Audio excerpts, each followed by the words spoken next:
तो दोस्तों exit poll तो आपने देख ही लिए होंगे और इस एग्जिट पोल के साथ साथ आपने राजस्थान के भी कई एग्जिट पोल आपने देखे होंगे। अलग अलग जो चैनल हैं वो सब अपनी अपनी राग अपनी अपनी बंसी बजा रहे हैं। कोई कहता है कि 25 के 25 आएंगी, कोई उसमें 7 बता रहा है, कोई 6 बता रहा है, कोई 8 बता रहा है। तो बहरहाल हम किसी भी एग्जिट पोल का कोई दावा नहीं करते, हमने कभी कोई एग्जिट पोल बताया नहीं। लेकिन जो सारे एग्जिट पोल निकल के आए हैं उसमें जो मेनली अगर हम राजस्थान की बात करें तो सबसे ज्यादा अगर मान लो राजस्थान में अगर किसी की नजर थी तो वो 2 सीटों के ऊपर थी। नंबर 1 बांसवाड़ा, जिसके अंदर बाप पार्टी के राजकुमार रोत और उनके सामने जो कांग्रेस से बागी होकर जो भाजपा के प्रत्याशी बने महेंद्रजीत सिंह मालविया, बागी होकर नहीं, माफ कीजिए, कांग्रेस से पार्टी बदलकर भाजपा के अंदर गए महेंद्रजीत सिंह मालविया, और उनके सामने बीएपी बाप पार्टी के राजकुमार रोत, दोनों आमने सामने हैं।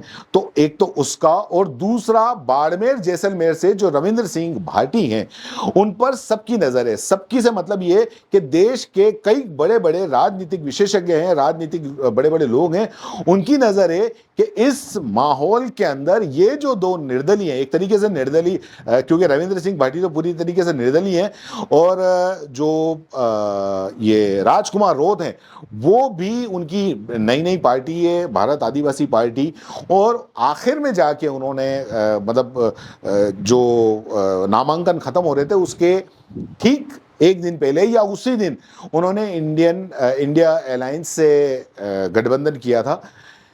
तो इन दोनों सीट का रिजल्ट क्या होगा? इन दोनों सीट का रिजल्ट भी मैं आपको बता दूं कि जो ज्यादातर जो पोल्स हैं वो पोल्स ये बता रहे हैं कि दोनों पे कड़ी टक्कर है, कोई भी जीता हुआ नहीं बता रहा है। न तो भारत आदिवासी पार्टी का राजकुमार रोत को कोई जीता हुआ बता रहा है, वहां पे भी कांटे की टक्कर बताई जा रही है, और ना ही रविंद्र सिंह भाटी जो बाड़मेर जैसलमेर से चुनाव लड़ रहे हैं उनको जीता हुआ बताया जा रहा है। इसके पहले काफी बड़े बड़े दावे किए गए थे, जैसे कि बांसवाड़ा की अगर हम बात करें तो बांसवाड़ा के अंदर काफी बड़े बड़े दावे हो रहे थे। काफी लोगों के ये थे कि राजकुमार रोत निकालेंगे, कई लोगों के ये दावे थे कि महेंद्रजीत सिंह मालविया, मतलब वागड़ के अंदर कांग्रेस का मतलब महेंद्रजीत सिंह मालविया होता है, और जब महेंद्रजीत मालविया ने ही अगर मान लो पार्टी बदल दी है तो फिर उनके समर्थक हुए या उनके कार्यकर्ता हुए वो सब के सब भाजपा के अंदर चले जाएंगे, भाजपा में वोट डालेंगे वगैरह वगैरह, ये इस टाइप की बातें बता रही थी।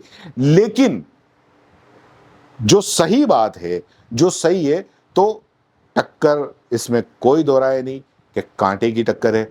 अब क्योंकि इसमें अब 24 घंटे भी नहीं बचे हैं, इसलिए ये दावा करना भी बेकार है कि कौन जीतेगा कौन हारेगा।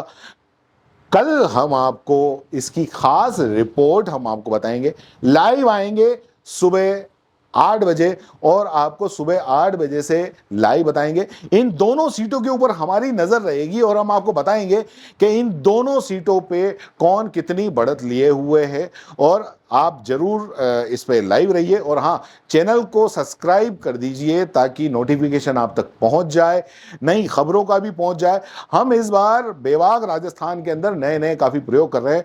आपको अपनी क्षेत्रीय खबरों के अलावा हम काफी कुछ दुनिया की और देश की और सारी खबरें लेकर आ रहे हैं, एक नए अंदाज में, एक नए तरीके से, ताकि हमारे जितने भी दर्शक हैं वो देश दुनिया की खबरों से भी अनजान नहीं रहें।